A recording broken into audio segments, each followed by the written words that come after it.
Good afternoon. Thank you very much for joining me today on this journey from the past into the future.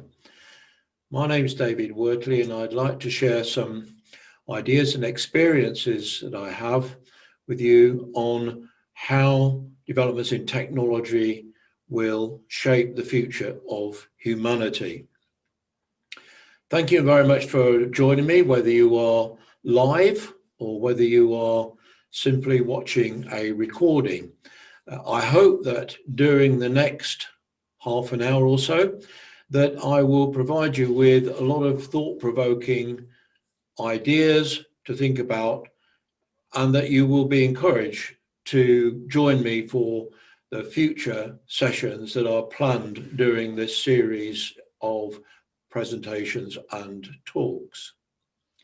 So I want to begin by going back to my presentation. This series of talks is prompted by a book that I wrote almost 12 years ago. It was called Gadgets to God. I had to think a lot about what I should call the book. Originally, its working title was called Steam into Second Life, because this is what the book cover reflects. And it also reflected some of the points that I wanted to make in writing this book. The original idea of calling it Steam into Second Life was based on the premise that I was born into an era where steam power was still very active, and it was what encouraged me to love travel so much in my life. These were the days, these were the times when most households didn't have a car, they didn't have a phone, they didn't have a television very often. And so we transitioned in the period of my lifetime to a totally new world, which I represented on the cover of a book with a screenshot from the virtual world program called Second Life, which shows me, or my avatar, standing on the moon with the lunar lander behind me. So it's been an amazing journey, and I'm delighted for those of you who are watching this that you're able to join it, and I hope that you will share in the discussion and put your ideas forward. So let's begin. The very first chapter of my book is about shaping the future, and it's entitled, Is There Anybody Out There? The reason behind that title is partly because I'm fascinated by the idea that there is some powerful force, whether you call it God, whether you call it any other name, which has an influence on our future and shape the origins of life on this planet. And so the very first chapter, entitled Is There Anybody Out There?, tries to put forward the premise that is a thread throughout the rest of the book. And every chapter has an opening sentence, which is taken mostly from classical literature. And this first chapter has a sentence: the reasonable man adapts himself to the world. The unreasonable one persists in trying to adapt the world to himself. Therefore, all progress depends on the unreasonable man. Now, whether that's true or not, one of the reasons why civilization has developed to the point that it has today is because people have seen opportunities to create a different world, a better world, through their efforts. So on this journey from the past to the future, we're going to begin a little while before the picture that you see on the left-hand side of your screen, and that is a steam engine called Oliver Cromwell. This is a Britannia-class steam locomotive, and it just happens to be a locomotive that was constructed a year after I was born. It was built in 1950, And so at the time, it was the state of the art of steam power and railway transportations. And this particular locomotive used to go past my house regularly. And as a schoolboy, I used to stand at the bedroom window and wave to the train driver. And the locomotive was hauling an express from Grimsby or Cleethorpes in Lincolnshire down to King's Cross. And as I watched the locomotive go past the house with the steam billowing down the side, I was fascinated by the lives of the passengers on this train. What were they going down to London to do? What kind of adventures would they have when they were down there? And because my grandfather was a railway man, he was largely responsible for my love of travel. And because he was a railway man, he used to get concessionary passes in the 1950s, which allowed him to get free travel for himself, my grandmother, and myself. And we would regularly go away at a weekend, usually on a Saturday, where my grandmother would go shopping in cities like London or Sheffield or Nottingham or Lincoln. And my grandfather and myself would go to watch a football match. And so I became fascinated with travel. And in my room, I used to have one of the old spinning globes, and I used to look at the names of the places on the globe and try to imagine what these places were like. And I had no idea in those days of the 1950s as a schoolboy that we would see some of the developments that we've seen today. And I've tried to illustrate this with a picture of my avatar standing outside St. Basil's Cathedral in Red Square. And this screenshot was actually from a live event back in probably something like 15 years ago, when I was talking about educational technology at an international conference in Moscow. So I was able to present to this conference not only physically in Moscow, but also simultaneously virtually in this Second Life virtual world. So over the past 70 years, these have been 70 years of unimaginable progress. And so this is really the start of the journey that I hope that you'll share with me. And to give you an idea of what the roadmap is, and I'm planning a number of different weekly or fortnightly events, which will cover in more detail some of the developments in technology that I'm going to touch on today. So every webinar or every presentation will focus on a different topic. So the next event will talk about transport technology, followed by telecommunications and so on, finishing with some speculative and I hope thought-provoking ideas on where we are today in relation to technology and its impact on humanity. Are we at the beginning of the end, or are we at the end of a beginning? So let's begin. Let's see how I plan this journey today. Well, the journey begins in 1949, and there's a picture of my mother and father with me as a baby, sucking my finger. My dad, like my grandfather, was someone who had seen his childhood taken away by war. In my grandfather's case, he was pulled into service as a 15-year-old in the First World War when he was a messenger boy. And he was actually captured during the First World War, and he spent most of the war as a prisoner of war in Germany before he came back home again.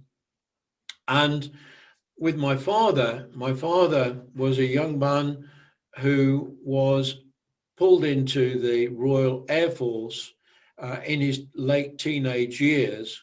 And so he spent the war not only in the UK, but he also traveled to India with the RAF.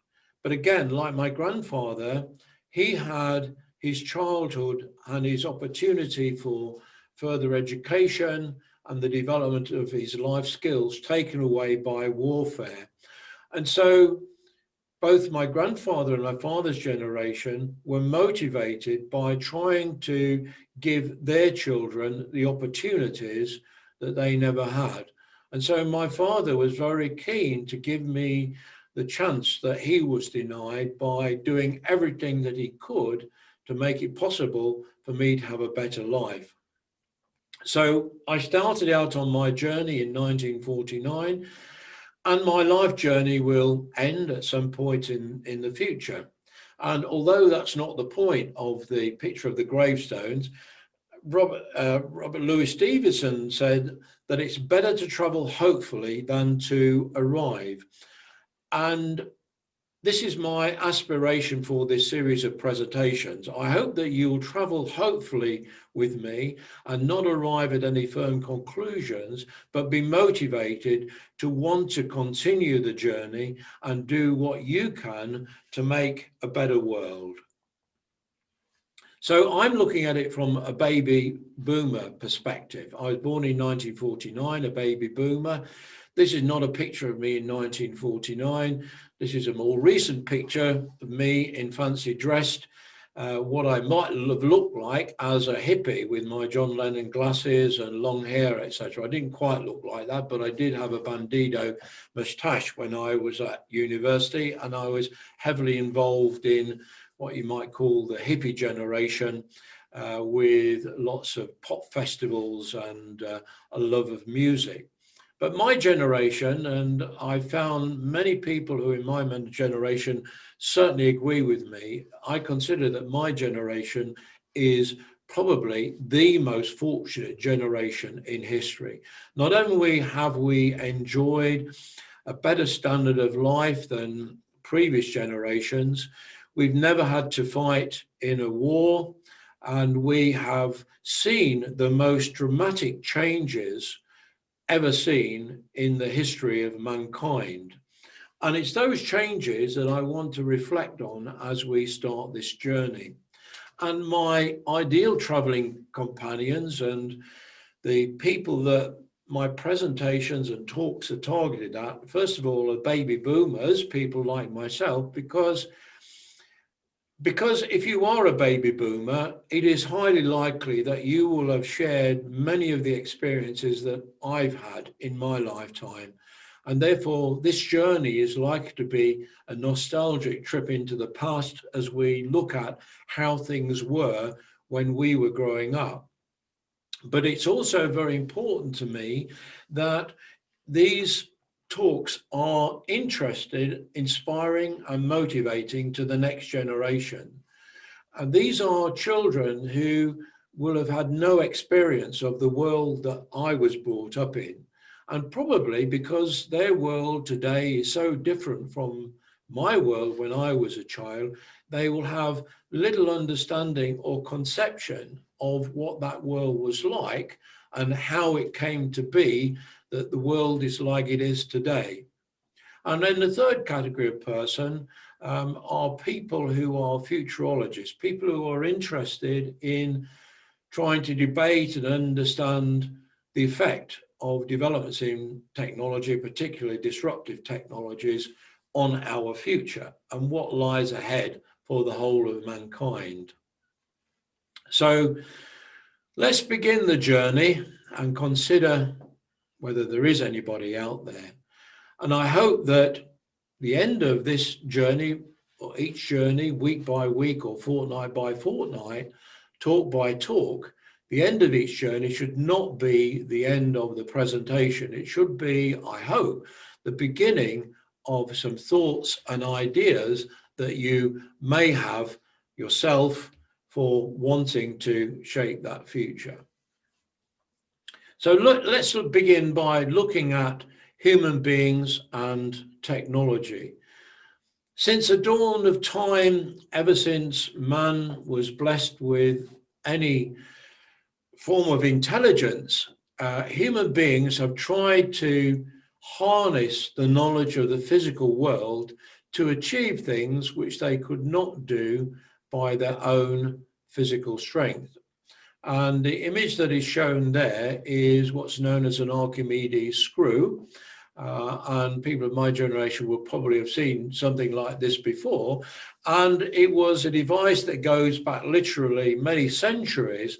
And it was developed as a way of transferring water from one level to another without the use of buckets or containers of any kind, simply by using this tool, turning the handle, which would trap the water inside the vessel that you see there. And as the handle is turned, it would transfer the water from one level to another.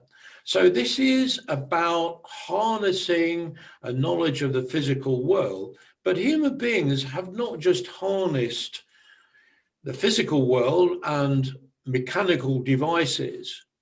Human beings for centuries and literally thousands of years have also harnessed the powers of a living creature to be able to achieve more than was physically possible through human strength or ingenuity.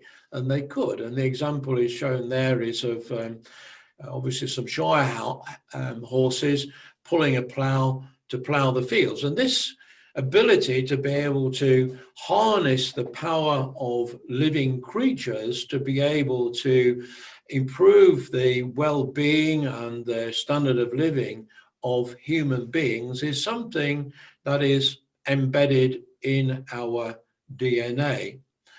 And once steam power was invented or discovered or appreciated some hundreds of years ago, mankind then began to harness the power of technology like steam to do things which were previously done by animals.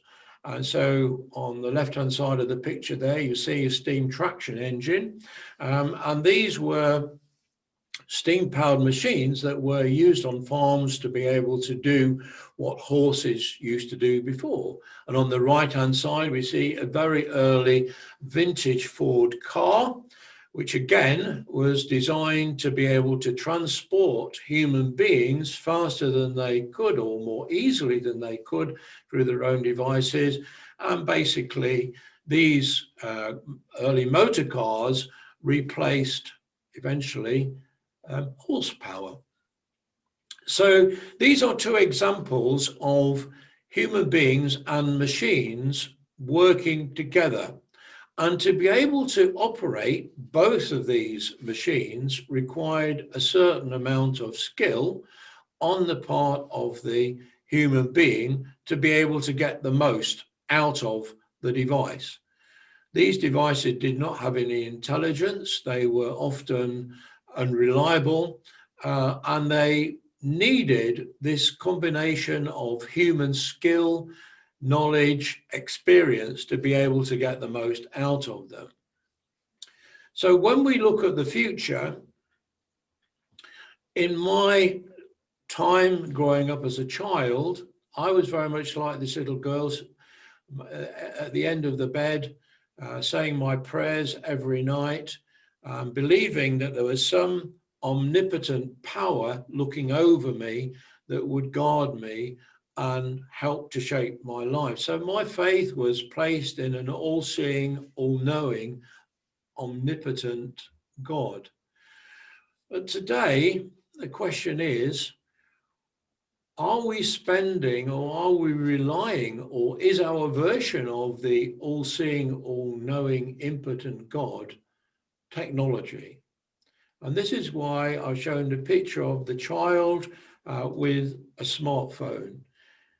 And when you think about the amount of time that we spend with our mobile devices, consulting them, whether it's social media, whether it's checking our mail, or it's looking on the internet, many of the things that we do today through technology are things that we used to talk to our creator about. and rely on this all-seeing, all-knowing, omnipotent person to be able to shape our lives. So during this journey over the next few weeks, we're going to be looking at the impact of technology on a number of different areas. And there will be a theme, I think, which emerges through all of these talks. And it will be reflections on our changing relationship with a range of different technologies. So if we begin by looking at transportation technology, I've shown three images on the screen. The first image was a steam locomotive, probably from the Victorian era. The era of the railways began in the United Kingdom in the 1840s. And in the 1840s and 1850s, a massive network of railway lines sprung up all over the UK based on the ability of steam power harnessed by human beings to be able to transport people, goods and materials from one place to another far better than previously was possible. And so steam engines on the left eventually evolved and developed into the kind of locomotives that you see in the beginning, in the middle of the screen. And in both cases, both of these types of transportation required the skill, knowledge and experience of an engine driver to get the most out of them. And in the case of both locomotives, not just one person, there was an engine driver and a fireman. The fireman had to know how to put fuel into the steam engine to keep the steam power at the right kind of level. And the engine driver had control over the device. And like many children of my era, when I grew up, I wanted to be an engine driver. I wanted to be able to control one of these powerful machines and use my skills to be able to transport people to new experiences. So what we've seen over the 70-year period from the Victorian age to 1950s, when I was growing up, was an incremental change in the skill, the power, the speed, the accessibility and affordability, and even control over the technology. So life over that period, as far as transportation is concerned, steam railways, really was, we only saw improvements in the time it took to take journeys, the reliability of the equipment, but really these were just incremental changes year on year. But if we fast forward another 70 years and we look at the Docklands Railway, you see a driverless train there. So there is no longer any need for a human being's skill and power to be able to control transport technology that you see on the right-hand side. But for those services or railway services that still do have engine drivers, it's worth reflecting on the change in the amount of skill required between driving a steam train and driving a modern day locomotive, which is largely controlled and managed by intelligent technologies. So we've gone from an incremental change to a quantum change in all of these areas. And the same is true of road transportation. On the left-hand side, we see a steam carriage. This was an early attempt to harness the power of steam to be able to transport people faster and more reliably than horses could. And this eventually evolved in the 1950s to the kind of car that you see in the middle there. This is actually a Humber Snipe. And the reason for choosing this type of car was because it was the type of car that my uncle had in the 1950s. My uncle lived in the same street as myself and my parents, and he was the very first person in our street to own a car. And this was a Humber Snipe, and it was this Humber Snipe that we use regularly to transport my family and his family, my uncle, my auntie, my two cousins, my mum and my dad, 7 of us in this Humber Snipe. And at the weekends in the summer, we would go to the seaside perhaps, or travel to different places to do train spotting. And the thing about this technology was that every time this car was used, my uncle and my father would do some maintenance on it. They would check the oil, the water, they clean the spark plugs. And so this vehicle required human skill and experience to be able to get the most out of it. And even then, the car would regularly break down whenever we went out on any long journeys. And although my uncle and my father managed to get the car going again on majority of occasions, there was one occasion where we finished up having to catch a bus back because the car wouldn't start anymore. So again, there are relatively incremental changes in the speed of these devices, the power of them, the level of skill required to be able to get the most out of these vehicles, and indeed the accessibility and affordability of this technology for the man in the street. Only incremental changes over that journey over 70 years from the Victorian age to the 1950s. But between the 1950s and today, we can see not incremental change, but a quantum change. Maybe not in the speed that these vehicles can travel at, but certainly in the power and the accessibility and affordability. But the level of skill required to control a driverless car obviously is significantly less than it took my father, my grandfather to drive a Humber Snipe. So we've now reached the era of the driverless car, which has brought about a quantum change in this relationship between human beings and technology. And so as we go through the different technologies, and they will be covered in more detail in other talks, we are going from an era where the technologies were very much in their infancy. So here we're looking at telecommunications, and we're looking at a candlestick telephone in the very early days of telephony. You could see what they look like. And in order to make a telephone call, then you could not dial it yourself. You had to lift the receiver, talk to an operator, and ask a human being to connect you to another person.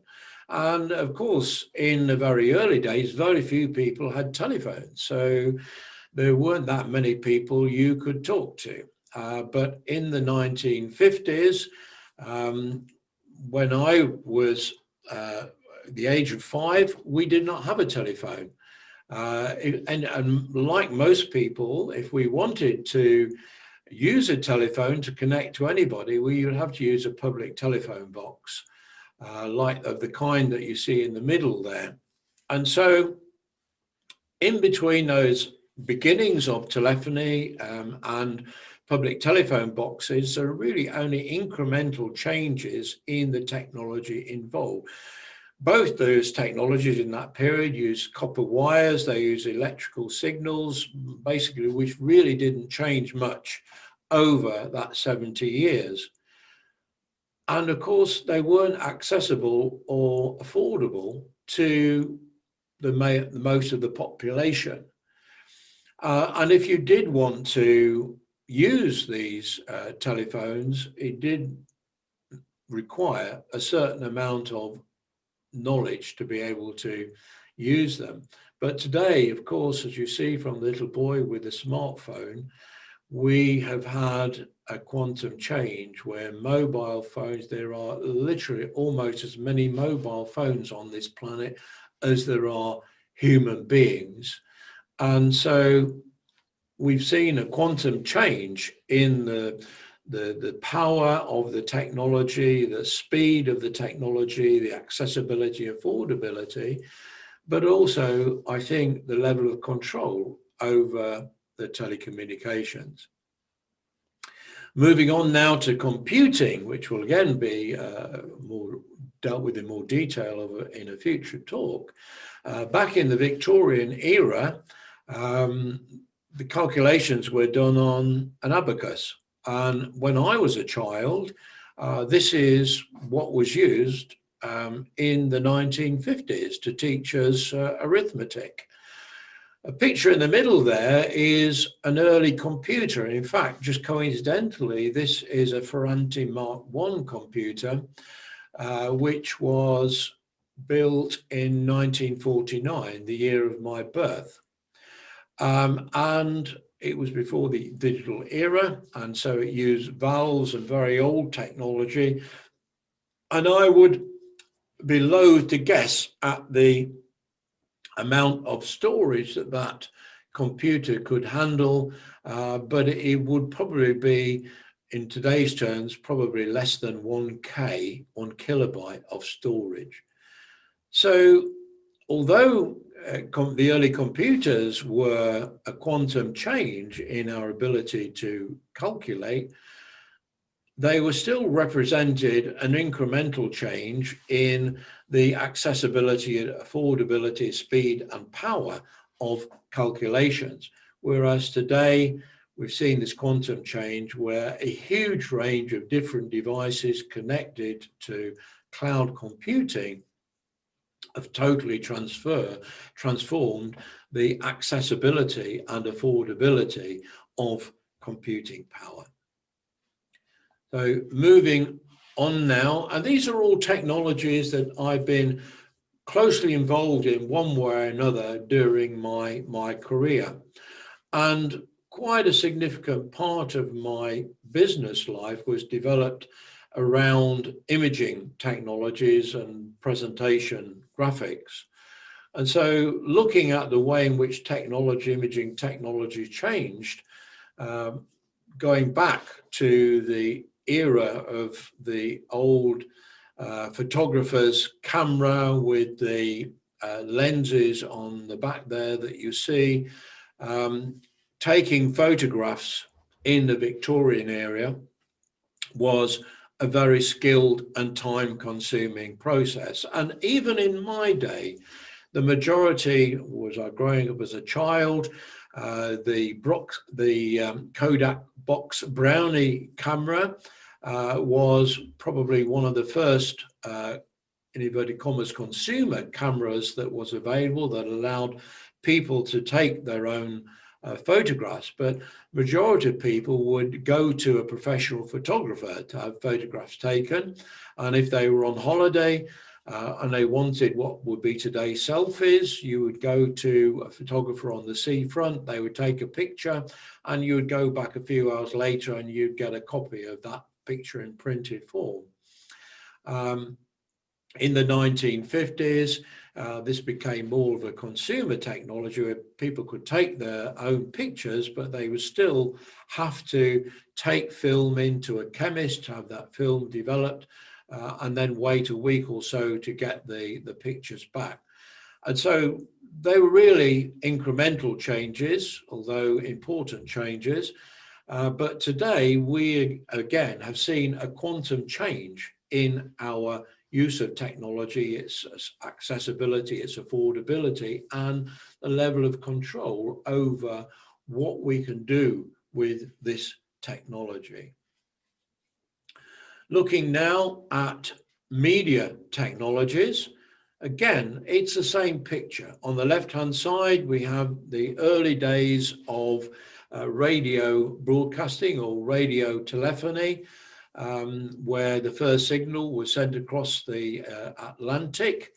I think it was from a lighthouse tower like you see on the left-hand side. So over those 70 years to the 1950s, although radio was becoming a household item, certainly when I was a child, most households had a radio so they could be entertained by the radio stations that were available in those times. But it wasn't until the mid-1950s that we really saw any penetration of television into households. And so, again, we've gone from an incremental change in terms of the power of technology and its accessibility and affordability and control of people and the choice of what people could watch. We've gone from that to an era now where we have, through devices in our pockets, the ability to create our own video programs and to be able to broadcast them to a worldwide audience. So this is a quantum change with profound implications. Looking at education, we see exactly the same picture. On the left-hand side, a Victorian classroom. In the middle, this is the kind of classroom that I went to as a child. The desks have changed very little in those 70 years, and the way children were taught was pretty much the same as Victorian era, but teachers played an enormously important role in inspiring the students to want to learn and want to gain knowledge to be able to shape their world. And I was particularly influenced in my love of storytelling and my love of adventure and travel by one of my teachers in primary school, Mrs. Derbyshire. And she used to read stories from the Biggles books on a Tuesday afternoon, I believe, and we would sit round on the floor listening to her. And she was a great inspiration. Of course, with COVID-19 nowadays and with lockdown, we are now seeing technology being harnessed to deliver education remotely. And so education, although technology has been a great blessing in terms of the fact that it makes education accessible and affordable to far more people in the world than it was in my day. So knowledge can be shared instantaneously.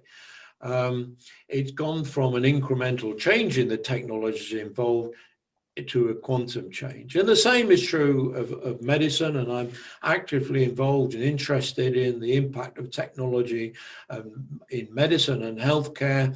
And we've gone on this journey from the kind of doctor's medical bag that would be that he would take with him on house visits in Victorian times. And really, that changed very little over 70 years. Doctors were still carrying the same kinds of tools in their medicine bag when they would visit patients in my childhood. But today, it's a totally different story. We have a whole range of technologies which allow us to give digital access to our health status, and the kinds of technologies that are being used to measure our health have changed beyond recognition.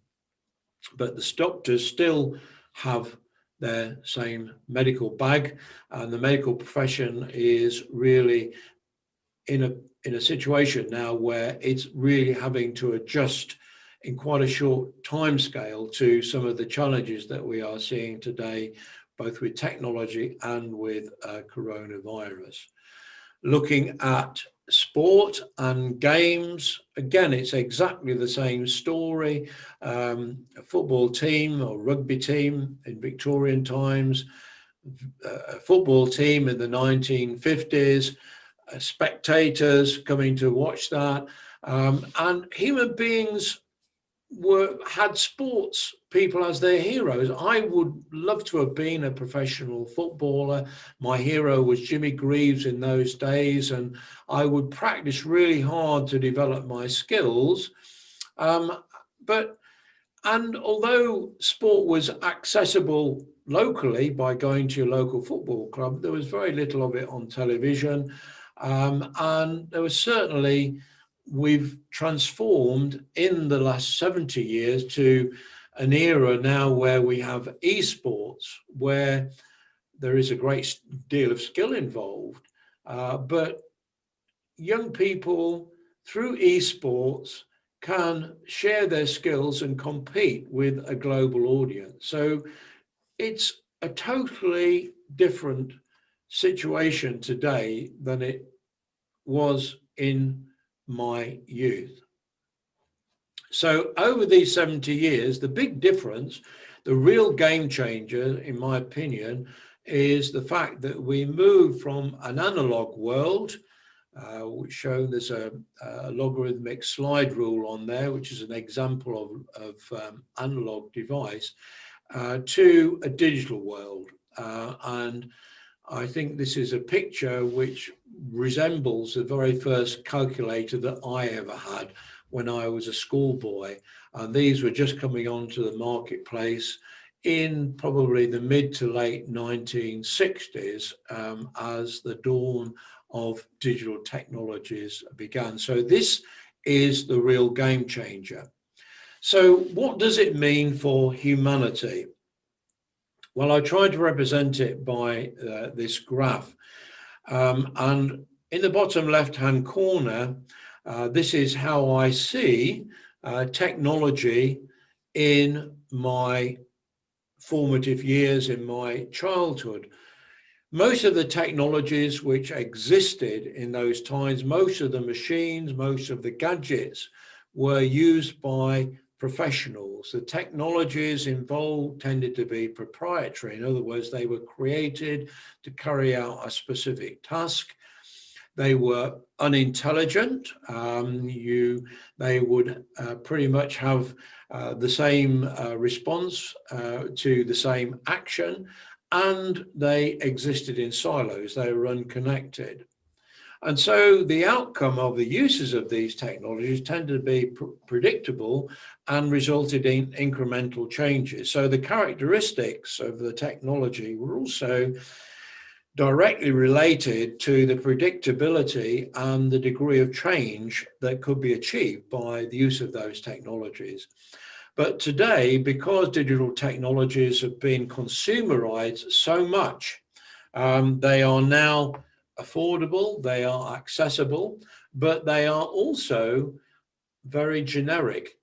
They tend to be smart, they have intelligence built into them, and they are connected, which allows them to communicate to a global audience. And the consequence of these developments in the characteristics of technology and the fact that they are so widely accessible to consumers, in my opinion, is that this has brought us to an era where we are seeing quantum changes in our lives, and these quantum changes lead to unpredictable results.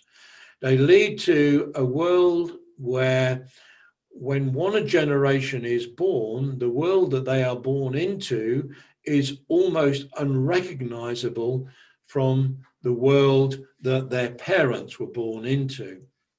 And certainly the world that children are being born into today is totally unrecognizable to the world that I was born into.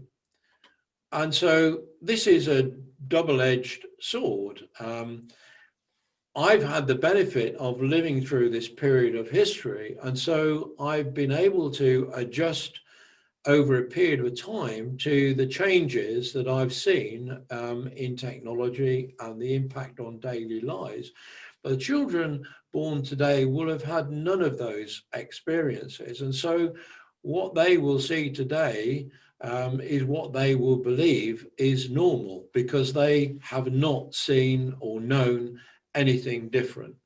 So as I mentioned at the beginning of my talk, that I want this talk to be essentially the start of a journey.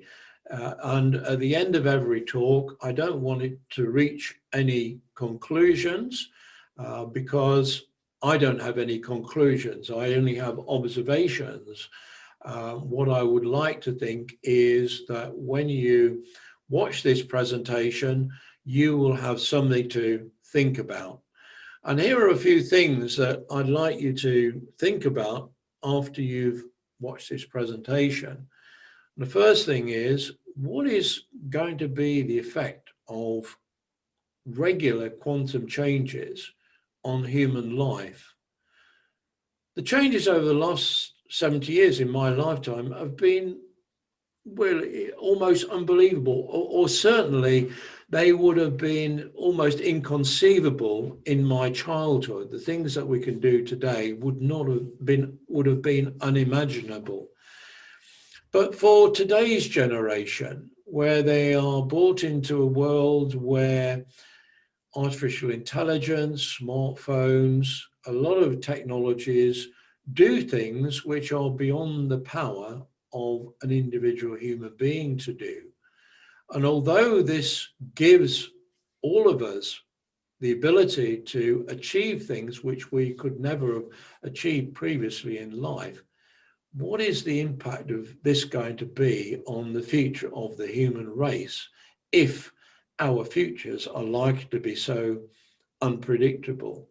So what is the effect of the consumerization of these digital technologies? What is the impact of putting all of this power into the hands of individuals?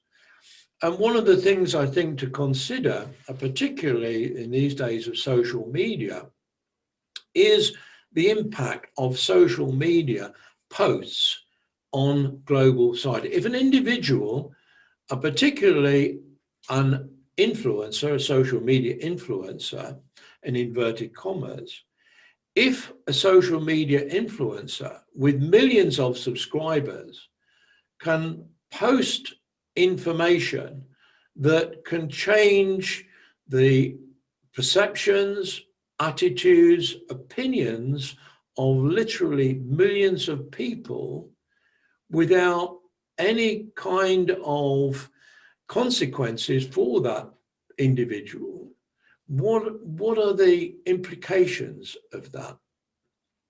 Also, we are going through the terrible times of coronavirus and COVID-19.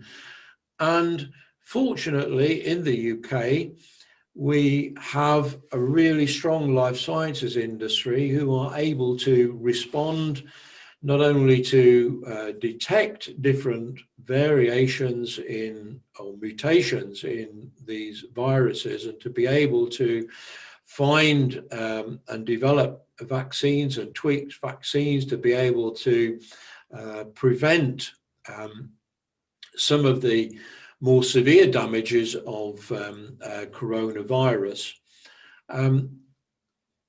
What is the future of life sciences? Are we going to be dependent for the rest of history in a constant battle against evolving viruses? Are there any alternatives? What should we look at as far as preventative health care? Because the largest cause of death today is essentially preventable medical conditions that result from our lifestyle. So in other words, obesity, diabetes, cardiovascular problems, many of these are a result of the lifestyles that we have today, whether it's eating too much, whether it's a sedentary lifestyle, whether it's not being challenged. All of these things are part of our daily life, but they are a potential cause of severe health problems which present a burden to public health services. So how do we approach this for the future to build sustainable health services? How can technology help? Is technology a barrier? Or what will be the impact of life sciences technology on our future? Also, in this context, I think we've already seen many debates about the advisability of some of the strategies that are being adopted to prevent the spread of coronavirus, in particular lockdown. So in the early days of lockdown, particularly, probably not so much today, although it's still just as relevant, there was a lot of discussion about whether the damage caused by lockdown is likely to be more severe than the damage caused by the coronavirus. In other words, is the economic impact caused by lockdown going to cause us more problems and more costs for our future than the virus itself? And so in many ways, we have got together as a society and we have said to protect the lives of those most at risk, i.e. those with pre-existing medical conditions or the elderly, we need as a society to take this hit as a whole society. But will this continue into the future? And now the argument arises, of course, with coronavirus is on the subject of vaccination passports. You know, should people be encouraged or required to register the fact they've had a vaccination? And should it be mandatory for people to have an identity card which shows whether they've had a vaccination? And will whether they've had any vaccination or not entitle them to privileges over people who haven't had a vaccination? So obviously, people who put themselves at risk of getting coronavirus and put other people at risk of getting coronavirus, they are potentially damaging society. So how do we balance the needs of individuals against the needs of the whole society? And how can technology play a part in that? And the final thing to think about is, before I draw to a conclusion, is something I've described before as societal fission or fusion. It's sometime, well, literally, probably only a few years before I was born, that the atomic bomb was developed. And mankind split the atom and began to realize the potential of harnessing atomic power, both for good and for evil. And the way in which atomic power works, and this is a very simplistic view from someone who is not an expert in nuclear power, but it's a simplistic view that says, is society, what's going on in society today, analogous to what goes on inside a nuclear reaction? In other words, if the kind of effects of technology on society, in other words, the ability to communicate ideas instantly from one part of the world to another, is all of this activity akin to the kind of activity that goes on inside a nuclear reactor, where this power is generated by all of these interactions, and this power can either be harnessed for the good of mankind through nuclear power stations, or for the bad of worse of mankind in atomic bombs. And the difference of what controls nuclear power are technologies to be able to harness and control these interactions within atomic power, and to be able to manage them so that it harnesses power that's transformed into energy and heat and light. But is what's going on within society, something akin to that? And should we be concerned that we are creating a situation where we may not be able to control or harness all of that power? I'm just going to have a look at one of the question that's been put by Jorge Franco. And it is, how could we work all these subjects since K-12 education levels in order to bring about children increased participation and consequence related societal changes? Well, Jorge, I hope very much that we can harness the technologies that we're using today in this webinar, and the technologies that will be used to archive this recording of this webinar and make it accessible to the general public. I hope that this will result in more people asking the kind of questions that you've asked, and helping to give K-12 and other students this kind of perspective on what has happened during my lifetime in this short 70-year period. What are the consequences for the next 70 years? And I think it's important for the generation today, children are at school today, to be able to debate and have some conception or perception about these changes and incorporate that into their education. So this is my final slide, and it's something that I've come to realize or come to believe very strongly, is that the paradox, the notion of a paradox, is an essential part of human life. In other words, I don't believe that human life could have existed if the idea of human life was possible. We are all made of carbon, mixture of chemicals, which in themselves do not have any life. So what was it that breathed life, that made us into human beings and allowed us to evolve to where we are today? What is it that is within COVID-19 virus that allows it to adapt, to survive? And so for me, that is one of the paradoxes. And here are a number of paradoxes that I've come to believe that are true. And I hope that you will give some thought to these paradoxes. And the first of these is the statement that man is free, but everywhere in change. Is all the freedom that we have, the choice that we have with technology, is this something that is liberating, or is it in fact something which eventually is likely to enslave us? And Charles Dickens said, and I think it's in Tale of Two Cities, they were the best of times and the worst of times. And I think simultaneously today, we are living through the best of times and simultaneously the worst of times.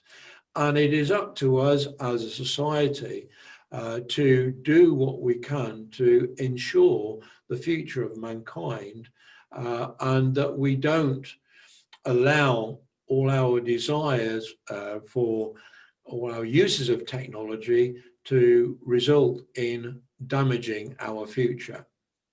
And finally, it's a note to finish on, the end and the beginning are the same place. If you think about many different things, if you think about a journey around the globe, if I set off from my home in the UK and I flew in a straight line around the world, I would finish up where I started.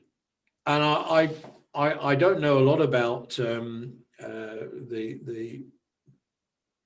mechanics or the mathematics involved, but I believe that it's one of the characteristics of the universe is that if you set off in a same direction and you were to head in that direction forever, eventually you would finish up in the same place. And so it is true to say that the further away you get from the starting point, the nearer you get to the starting point. And that's one of the paradoxes that I want to close on. And so although I'm not a philosopher, my philosophy has a lot to do with yin and yang. I believe we are blessed with a universe in balance, which is essentially has to be a balance of two opposites. And I think that is where the future lies. So thank you very much for taking the time to watch this presentation. You will be able to contact me. You will be able to access a recorded version of this presentation where there will be an opportunity to send me questions. I very much hope that whether you're watching this live or whether you are watching a recording, that you will join me for future talks in this series,